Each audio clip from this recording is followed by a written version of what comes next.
નમસ્કાર વિદ્યાર્થી મિત્રો, આજના વિડીયોની અંદર આપણે ધોરણ 6 વિષય હિન્દીની ત્રિમાસિક કસોટી પ્રકરણ 1 થી 5ના એવા મોસ્ટ એમપી પ્રશ્નો લઈશું, જે પ્રશ્નોનો મિત્રો જવાબ તમને વિડીયોની અંદર જ મળી જશે।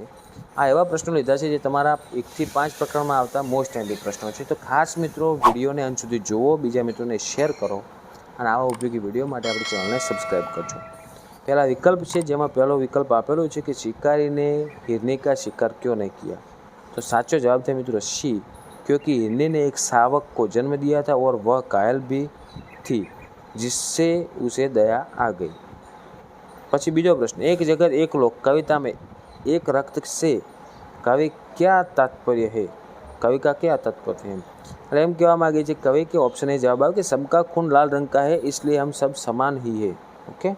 तीजो, नन्ही बतख का स्वभाव कैसा था। तो बी जवाब आवे भलाई करना और दूसरों की मदद करना।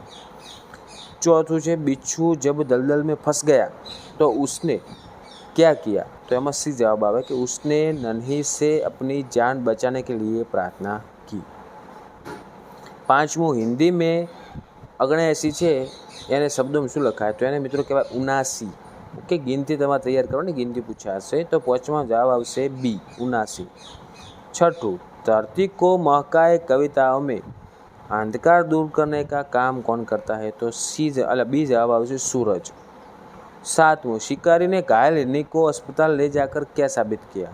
तो एम जवाब सी आवे कि उसके मन में भी इंसानियत और दया की भावना है। पछी आठमों, प्रकृति के तत्व हवा पानी धूप हमें क्या सिखाते हैं। तो जवाब आवशे बी कि हम सब एक समान हैं और हमें मिलजुल कर रहना चाहिए। नौमों, बिच्छू अपनी गंदी आदत क्यों नहीं छोड़ पाता था। तो एम जवाब आवशे ए, क्योंकि वह अपनी आदत का गुलाम था। 10वां प्रश्न, दीपक खुद जलकर दुनिया को क्या देता है। तो सी जवाब आवे रोशनी। 11वां प्रश्न, अंकों में 68 ने कई रीतना लखवानुं। तो जो ऑप्शन बी जवाब आवशे, हिंदी में लखवानुं छे। 12वां प्रश्न है, आसमान का समानार्थी शब्द इनमें से कौन सा था। आसमान मित्रों आ 4 ऑप्शन में गगन थशे, एटले ऑप्शन बी जवाब आवे। पछी 13मो, शिकारी जंगल में गया, इस वाक्य में संज्ञा कौन सा शब्द है। तो जवाब आवशे शिकारी, एटले ऑप्शन ए। 14मो है, सुंदर शब्द का विरोधार्थी। तो सुंदर नो विरोधार्थी थाय बदसूरत कुरूप। तो ऑप्शन बी थाय। 15मो, शब्दकोश के क्रम में कमल और खरगोश में से कौन सा शब्द पहला आएगा। तो जवाब मित्रों क वर्ण पहला आवे, एटला माटे बी आवशे जवाब कमल। खाली जग्या पूरवानी छे। पहलू छे, शिकारी के पास एक थी। तो एमां आवशे बंदूक। बीजो, हमारा रक्त एक है और हमारी एक है। तो एमां आवशे अस्थि। जान बचाने पर बिच्छू को सूझी। तो के शैतानी सूझी। चौथुं, संख्या 99 को हिंदी में तो लखवानुं 99 लिखते हैं। 5मो, हम अपने अच्छे सच्चे कर्मों से सारी को महकाएंगे, એટલે કે सारी धरती को महकाएंगे। एक एक वाक्य ना प्रश्न कि नन्ही ने बिच्छू के बारे में क्या निश्चय किया। तो नन्ही ने निश्चय किया कि वह मुसीबत में पड़े लोगों की हमेशा मदद करेगी और बिच्छू की डंक मारने की गंदी आदत छुड़ा कर रहेगी। बीजू, शिकारी घायल हिरनी को लेकर कहाँ गया। तो अस्पताल गया, जानवरों के अस्पताल। तीजू, एक जगत एक लोक कविता के अनुसार हम सबका क्या एक समान है। तो हम सबका मित्रों संसार, आकाश, धरती, सूर्य का प्रकाश और हवा एक समान है।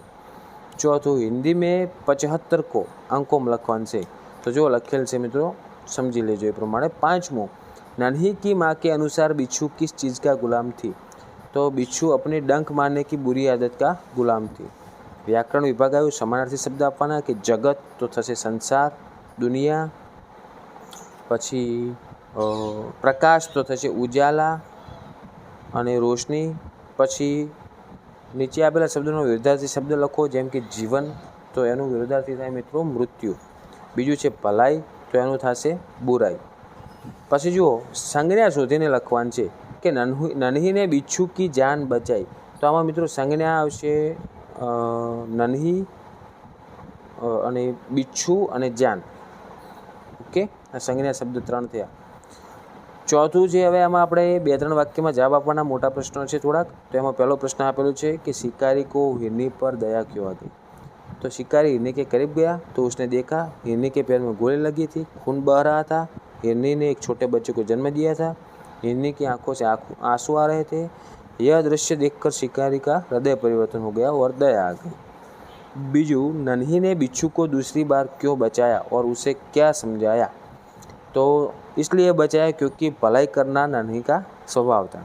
और उसने बिच्छू को समझाया कि चाहे तुम कितनी भी बार मुझे डंक मारो, मैं तुम्हें बचाती रहूँगी। और नन्ही ने कहा कि मैं अपना अच्छा स्वभाव नहीं छोड़ सकती। देखते ही तुम्हारी बुरी आदत जीतती है या मेरा अच्छा स्वभाव। एक जगत एक लोक कविता से हमें क्या संदेश मिलता है? तो मित्रों, ये कविता हमें विश्व बंधुत्व और समानता का संदेश देती है। जिस प्रकार प्रकृति के तत्व हवा, पानी, धूप, चांद, तारे सभी के लिए समान है, उसी प्रकार हम सभी इंसान भी एक है। हमें आपस में धर्म, जाति या रंग का कोई भेदभाव नहीं करना चाहिए। चौथो, धरती को महकाए कविता में फूल और सूरज से हमें क्या प्रेरणा मिलती है? तो फूलों से हमें यह प्रेरणा मिलती है कि चाहे जैसी भी परिस्थिति हो, हमें हमेशा मुस्कुराते रहना चाहिए। सूरज से हमें यह प्रेरणा मिलती है कि हमें अपना ज्ञान और अच्छे कर्मों से अज्ञानता का अंधेरा दूर करना चाहिए और हमें अपनी अच्छाइयों से पूरी धरती को सुंदर और सुगंधित बनानी चाहिए।